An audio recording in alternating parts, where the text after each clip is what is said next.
All right, so tonight we're here with my new friend RC, who we've met through a book we're now carrying here at the store and at Hoy's in Stone Harbor. Can't miss that. 100 Things to Do at the Jersey Shore Before You Die. That's right. In my conversations with RC, I find that this is not just a newly inspired endeavor in terms of his abilities, but it sounds like he's got a history of book knowledge and editorial type things. He's got a lot of interesting things we talked about tonight. So I wrote down some questions that I'd like to ask him. You always heard the expression, what came first, the chicken or the egg? So for you, what came first, the writing, trying to talk about things, or the walk? Because I understand you're taking a long walk in the state of New Jersey this year. That's right. Well, the writing came first. I was approached by Reedy Press, which has done a number of books called 100 Things to Do in Philadelphia and New York and all throughout the United States. And I said, you know what? I think the Jersey Shore could use a book like this because there isn't one. There's the travel book. There really isn't. I went out and looked at all the stores. I couldn't find an up-to-date travel book, and I thought there's really got to be a lot of great places to see at the shore in the four counties, from Cape May to Atlantic to Ocean. And there is. To Monmouth, and a lot of really wonderful, great places. Because whether it starts with 7 presidents who went to Long Branch in the 1800s.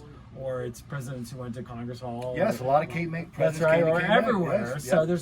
and it's not just history, there's culture, there's lots of sports and things to do at the Jersey Shore. We were talking about the fact that I'm a swimmer. Well, they have ocean 1 mile ocean swims here in Stone Harbor and in Avalon and Brigantine and Ocean City, but they also have them up north. And that's the actual kind of thing you can find in this book, things about runs and swims, as well as history and culture, entertainment. Well, I think you might be right, because we have a section over here that covers the 5 states in the area, and you're right. If I look at all the titles, I don't think I have a book over there, a lot on New Jersey, that say, here's some specific Here's things. what to do today, Yes, as opposed to here's exactly. what used to be able to do. Yeah. So that was that's what came first.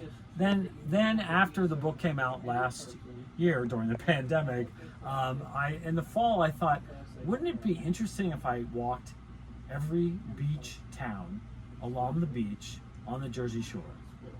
From Sandy Hook to Island Beach State Park, then to go all over Long Beach Island. My dream too, and I think you beat me to it. And I was thinking, if I ever did it, what do you do when you come to an inlet? So how do you handle, if I'm walking the whole Jersey coast, do you get to the other side and then take your car and start at the point? Yeah, below it, or- yeah. I don't swim. Some of these inlets are tricky. I would love to get someone who would be willing to pull their boat in and take me take you across over. it. Yes. But that is like not. Washington crossing the Delaware. Here Well, I go to the even next. in Stone Harbor, when you walk to the very southern tip, Yes, right? And you did today. I did today. You get to the southern tip, and the only way to get back to the city is to turn around and walk Right. back, so you double your And he had a walk, good point. actually. Some people are starting to call it 8 Mile Island instead of 7 Mile Island. That's It's right. now a mile longer. And I showed him this postcard, which you can come see in the store, from 1988, where the inlet used to start right where the jetty was, and the old Captain Kramer fishing boat used to go right out along that jetty.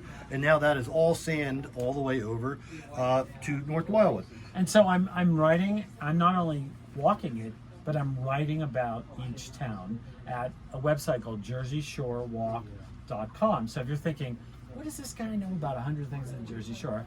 Well, I think if you read that, you'll see that I know a lot about it. And we talked about, if you drive and you see some things, if you ride your bike, you see some more things. That's right. But if you walk and talk to people, you see a lot more. You see, it's so different.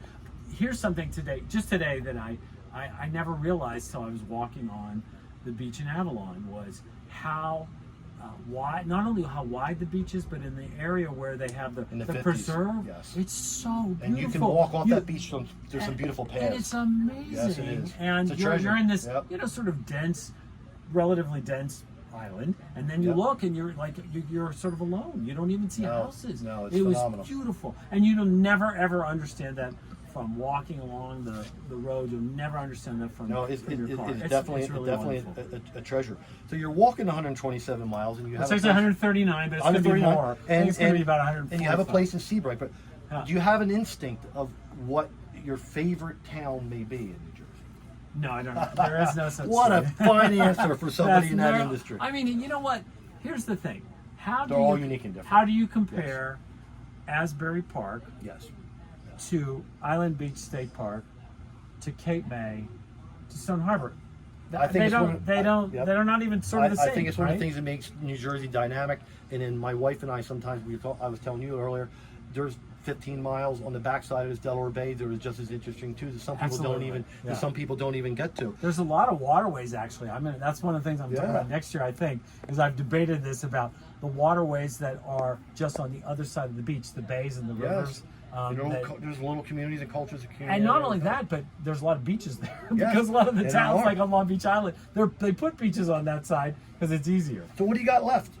So you're at Stone Harbor Point today. I hope you had a wonderful experience there. Known for the piping plovers and nests of a lot of endangered species of birds, and it was a beautiful day. But what do you have left to walk? Well, I have all of the wildwoods, and then Diamond Beach. And I don't think I can get to the Coast Guard station because I don't think they let me. That's correct. And then I'm going to go in Cape May and walk all the way around. In the corner. All the way around, right. at least to the Cape May point, to the lighthouse. Right. And I'll probably just continue on to Higby Beach. Well, you should, because Higby's is just a beautiful, beautiful It is area. a beautiful beach, yeah.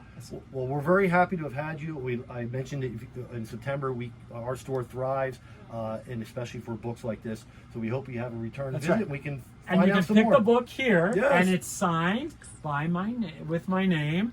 We have a little tag on the front as well. You can find it at all the Hoy's locations as well. That's right.